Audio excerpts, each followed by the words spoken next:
So, while the bands line up and wait for news of the winners, let's look back over the day, picking out just some of those that caught our eye as they competed in the second British Marching Bands Championship.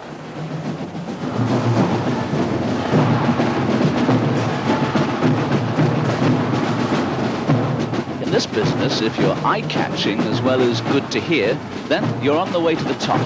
And this band is certainly both. The Mayflower Corps from Billericay in Essex. It's an all-girl outfit, and incidentally, they came third in the contest last year. Their uniforms, their routines, and their music show the way that the American style is now having a lot of influence on many of Britain's young bands.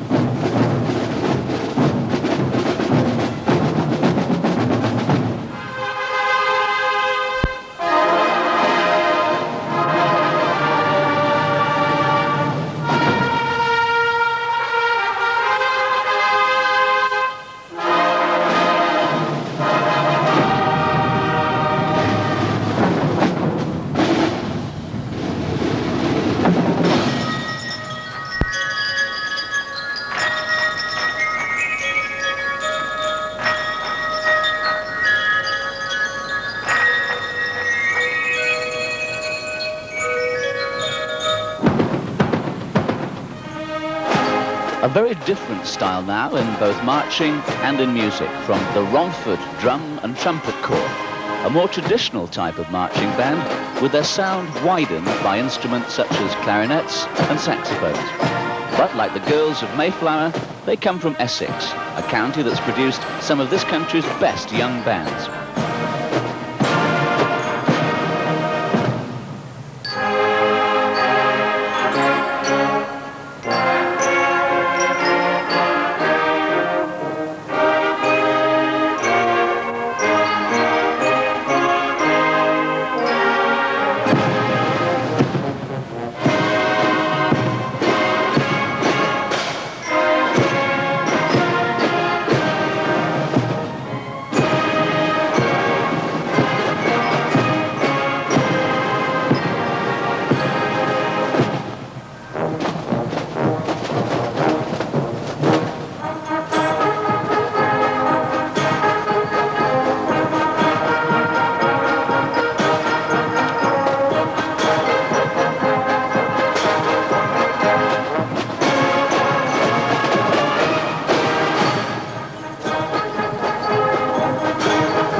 There is nothing like a dame, and that heralds a very smartly turned out group of dames, the Havering Corps of Drums, another all-girl band.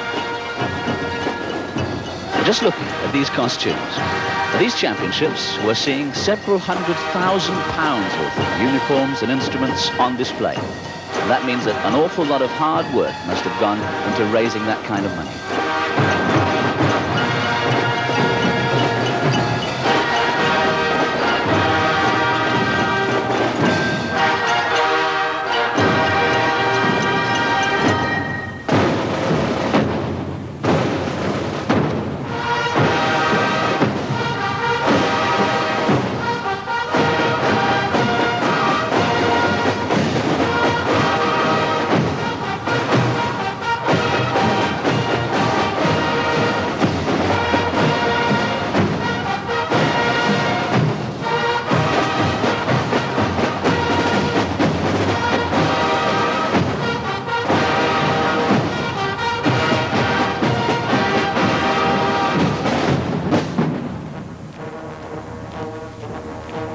Ringing the changes once again, and here comes the trumpets and drums of the Brighouse St John Ambulance Corps Band.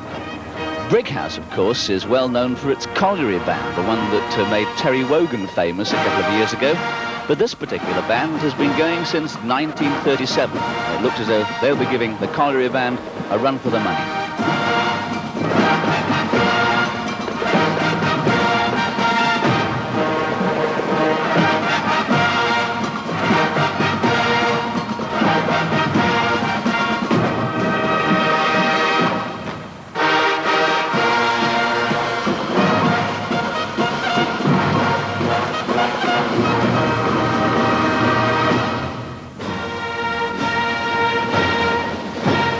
Now the City of Nottingham Drum and Trumpet Corps, another band with its roots in the traditional British style of marching and music.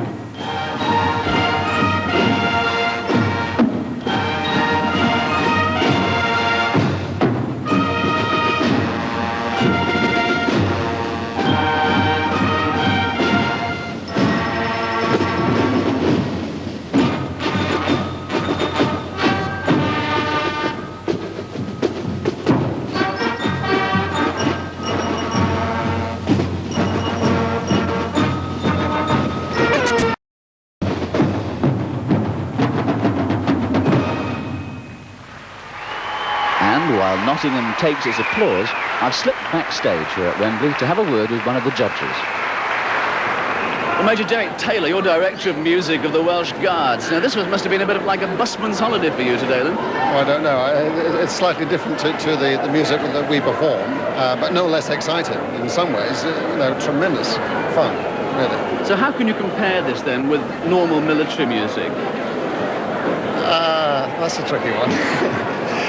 Well, of course, military music, all the music you've heard today has its basis on the military side. There were some shades, I noticed, of light division training among the bands, and also some touches of Royal Marines expertise among some of the drummers in the various bands. So there was quite a lot of military influence in the training of these bands today. And you've been looking at the general musical effect of all the bands. Now, that's a very wide, sweeping thing to say. Yes, I know, yes. What are you really looking for? Well, I think the band's ability to excite and to interest, and of course their use and choice of dynamics and general musical effect. And I must say there's some pretty surprising and very skillful effects today, unbelievable in some cases. And what about the choice of music? Is that important? Well, of course. This all, of course, goes to holding the interest of the audience, which is what it's all about, and to entertaining people. Now, have you been doing any talent spotting this afternoon, looking around, maybe some future military musicians? Well, yes. In fact, I did direct some comments to one particular band who had one or two players in whom we might show some interest later on in the Welsh Guards. I'm not sure.